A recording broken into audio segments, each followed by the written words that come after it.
Greetings, Grosse Pointe South baseball families, friends, alums. We are here, Dan Griesbaum Jr., Dan Griesbaum Sr., to discuss the second annual Hall of Fame event, which is coming up on February 1st, and specifically one of our inductees into this year's class, Ben Jenzen, pitcher, outfielder, class of 2004. Maybe some of those early 2000s Grosse Pointe South baseball teams, which I guess let's first start there. Do you think you could certainly make the argument the early 2000s, was that the best era of South baseball? It was pretty close, I think. As you know, we won it in 01, went back to the Final Four in 03 with Ben, and also went back in 05. So, yeah, that's about as good of a 3-year stretch that you can have, really. Granted, 14 we went. We were runner-up. 15 we went to the Final Four, and 18 we won it again. So those two certainly would be the best stretches in South history. Yeah, the 16 and 17 season's not as good, so maybe that pulls down that era slightly. But you could definitely make the argument it's probably one of two that you could make an argument for. But Ben Jenzen specifically, what do you remember about Ben from back during that time? Well, the first thing is he was such a tremendous all-around athlete. You talk about 3 sports stars. Well, he was MVP in football, he was MVP in swimming, and he was MVP in baseball. Not just of the school, of the MAC. No, of the MAC, Yeah. of the MAC. So that is just in rare territory there, by all means. Might be, I mean, that combination of sports, that could be the only one. I don't know of any others, but there's not that many athletes that play football, baseball, and swim specifically. Right. We've had football, basketball, baseball. We've had football, hockey, baseball. Good players, maybe not all MVPs Right, of the but league. no, not MVPs. No way. It's extremely rare. Ben, is it safe to say that maybe he came on a bit later in life, not necessarily someone that was an early superstar? Right. I mean, he did. He really came into his own with us in 04, his senior year. He had, I believe, a 1.6 ERA. He had, I think it was 70 strikeouts that year. That's both of those are in our record book. And for his career, he had a great ERA, 1.70. So, yeah, he really came on toward the end.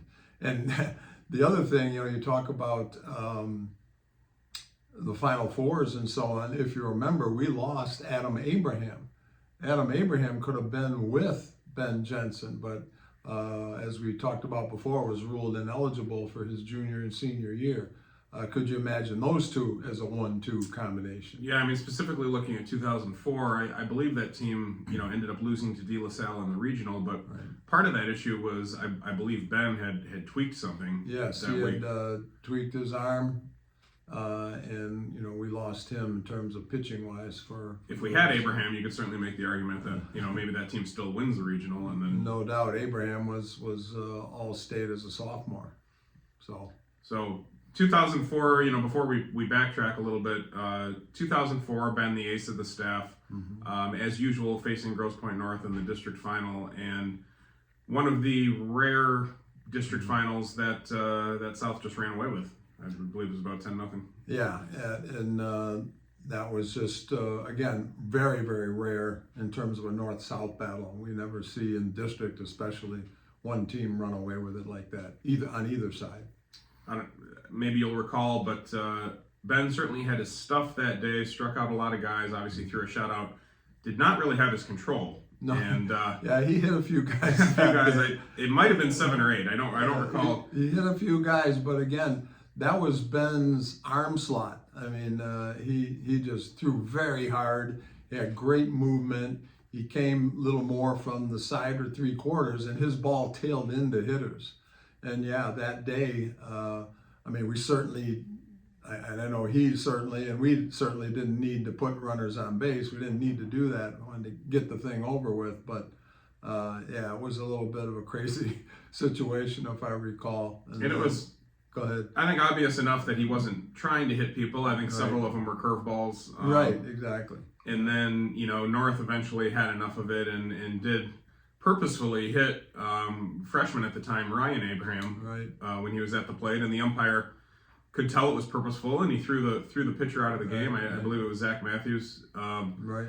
And North understandably went crazy because we had hit 7 or 8 guys, and their guy got thrown out of the game. Right. Yeah. The umpires kind of heard it after that game, if I recall. If I don't know how they might have handled it differently, being that Ben wasn't intentionally trying to hit anyone, but Right. I think at some point maybe if a pitcher hits enough guys, I think the umpire might have to perhaps issue a warning anyway. Sure. Yeah. But it was just one of those things I think that Ben would joke about. I think he was maybe plagued by the hit by pitch, a touch at the University of Michigan as well on occasion. But yeah, and again, he just with his arm slot and his movement, and he liked a guy who throws hard. You want to throw inside. Mm-hmm. People don't get around on you, and that's what he tried to do. He wasn't trying to hit anybody. It just happened to be that way that day. So, a guy at Michigan that led the team in saves twice, led the team in appearances, I believe, twice.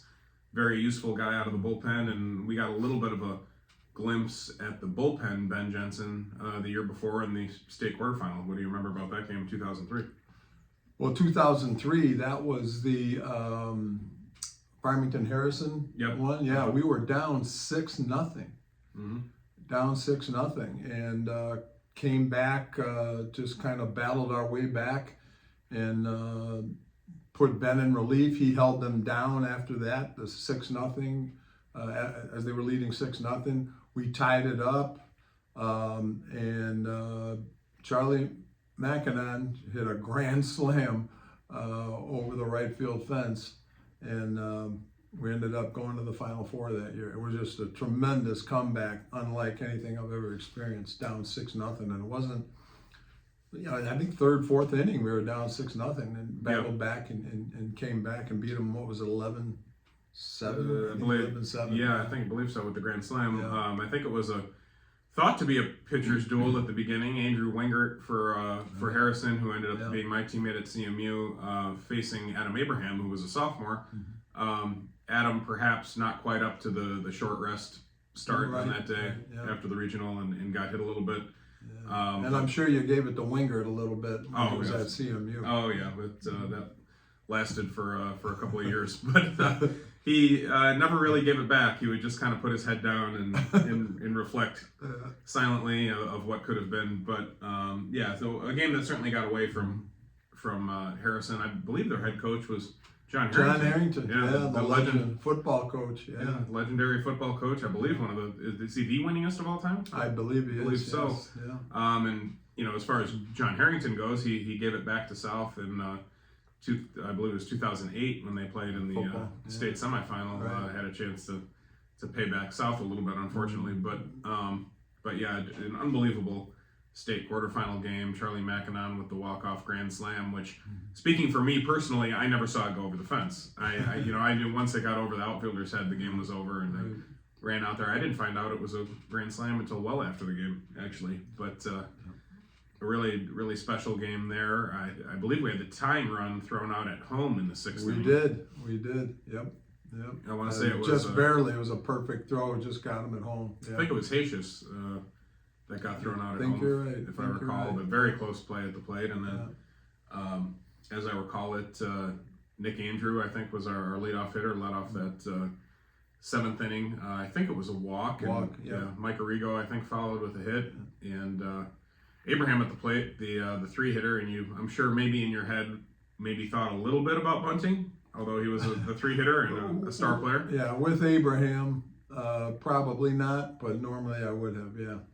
And I want to say he walked as well. Is that correct? And loaded him for McKinnon, who walked it off. But Charlie Mack, a guy the year before, just talking about him a little bit, guy the year before thought of maybe as close to being a PO, not so much a hitter. I think the number 3 pitcher on that team, but came into his own as a hitter and really just got the confidence and just carried us through that year in 2003. A physically big, imposing guy. Very imposing. Must have been 6'5" or so. I would say 220, 230 in that range. Yeah. But that 2003 South team, thinking little earlier on in the state tournament, a great pitcher's duel in that one with Adam Abraham against Grosse Pointe North. Right. As a sophomore, winning a 1-0 game. 1-0, yeah. And I think our run was a sloppily scored run, I believe. Not really much offense in that game at all. Nothing. Right.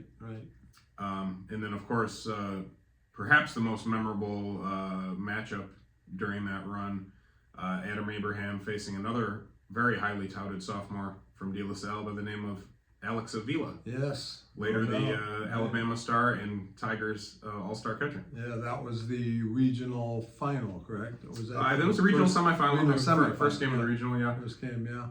And another game with the Charlie Mackinon 3-run homer, I think it was, early on, which kind of set the tone and put Alex Avila on his heels a little bit. And right. I believe we won that one 8-5, was it? I think so. It was a relatively solidly won. Yeah. In a great atmosphere at home at South, hosting the regional that day. In fact, Al Avila, the future general manager of the Tigers, talked about it with me several times years later, just attending that game and how it was, very highly attended for a high school baseball game. But yeah, great crowd. I remember it. Great crowd. Great, just a great run in 2003, coming shortly after the 2001 state championship and a 2002 year where we lost a regional final game to an eventual finalist, Warren Mott. Yeah. Well, Mott had some great players back then that 03, 04, whatever. Nick Thurman had some comes to mind, certainly. Yeah. Bo Ford, shortstop. Sure. Yeah. Yep. Sean Maloney, the well-known coach for a long time. But really a contending group from 2001 through 2006, you could say. 2006, again, losing to the eventual state champion Grosse Pointe North, who, besides our game, a tight 2-1 game, I think it was. Yeah, and we ended that game with a diving catch. Their center fielder made a diving catch to help them preserve that win. Yeah, we lost 2-1, and again, another one of those north-south battles. The winner goes on and does big things. 2006, very similar to 2018, but in reverse, where Grosse Pointe had a close battle, and the other team, once they got by, dominated the rest of the state tournament, and that happened for North in 2006, and then us kind of in reverse in 2018. But yeah, Kaiser, pitcher, led them that year. He threw just a ton of innings and was a bulldog on the mound. Oh yeah. Yeah, it was barely touched all year, really. Yep. But Ben Jenzen, one of the individuals that we'll be honoring at the Hall of Fame event coming up here, tall, imposing right-handed pitcher who is just a great overall athlete, and another well-attended Hall of Fame event coming up. If you have some interest in tickets, jump on that ASAP, because there are not many remaining. But any final thoughts about Ben Jenzen? Ben, I'll tell you, he had the mental makeup to be just a great athlete, and it's something that other players could really learn from. He was just a bulldog on the mound. He wanted the ball, wanted to be up at the plate. He wanted to be the guy that was going to carry the team, and that's what you needed. You need 9 of those on the field that want the ball hit to them, want to be in that crucial situation, and that was Ben, and he came through all the time. It should be noted too, his dad coached for many years. Yes, did a great job. Doug, his dad, did a great job for us. Helped tremendously with the freshman program, was a great catching coach and pitching as well. And we appreciate the time that he spent at South. And Ben did a little coaching himself with the Redbirds organization. Yes, he did. Yes, he did. But, typical of Grosse Pointe baseball, where the, many generations of families, on and on, continue to contribute to the game. But we will celebrate all of that coming up on February 1st, emceed by Ryan Armani of Fox 2, and we'll look forward to seeing everybody there. See you then.